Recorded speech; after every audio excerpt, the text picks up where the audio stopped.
திரு விஜய் அவர்கள் இது நடக்க வேண்டும் என்பதை விரும்பித்தான் இதை செய்திருக்கிறார் என்று நான் பார்க்கிறேன்.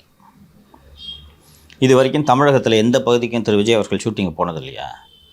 ஷூட்டிங்கு போய் ஷூட்டிங் நடந்துட்டு இருக்கும்போது லேசாக விஷயம் கசிஞ்சு அங்கே விஜய் ஷூட்டிங் நடக்குதுடான்னு சொல்லிட்டு மக்கள் கூடினால் உண்டு இல்லையா? மதுரைக்கு கொடைக்கானலுக்கு திரு விஜய் அவர்கள் ஷூட்டிங்க்கு செல்கிறார். மதுரை வரை தனி விமானத்தில் சென்று அங்கிருந்து சாலை மார்க்கமாக படப்பிடிப்பு நடக்கும் இடம் தாண்டிக்குடி போல இருக்குது, தாண்டிக்குடிக்கு செல்கிறார் என்ற தகவல் விஜய் தரப்பிலிருந்து தான் பத்திரிகையாளர்களுக்கு சொல்லப்பட்டது. வெளியேயும் கட்சியினருக்கும் அது கசியவிடப்படுகிறது.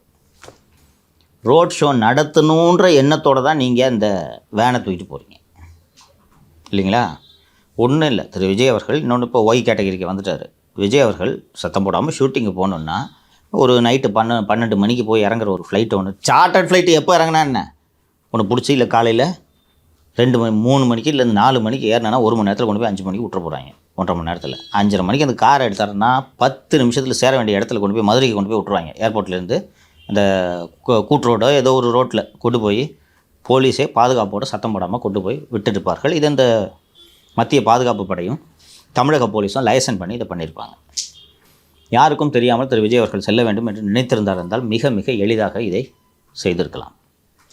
காலையிலேயே சென்னையிலிருந்து கிளம்பி விட்டார் என்ற செய்தியே பத்திரிகையாளர்களுக்கு சொல்லப்பட்டது இல்லையா? விஜய் மதுரைக்கு தனி விமானத்தில் செல்ல வீட்டிலிருந்து புறப்பட்டு விட்டார். நியூஸ் வந்துச்சா? கிளம்பி விட்டார் என்று தகவல் வந்தது. அங்கேருந்து கிளம்பி அவர் விமானம் ஏறி விட்டார். மதுரை விமான நிலையத்துக்கு விஜயோட விமானம் வந்து இறங்கியது. ஏர்போர்ட்லேயே கூட்டினாங்களா? தன்னுடைய ஃபேன்ஸை யாருமே கட்டுப்படுத்த முடியாதுன்றது மற்றவர்கள் அத்தனை பேரையும் விட விஜய் அவர்களுக்கு நன்றாக தெரியும்.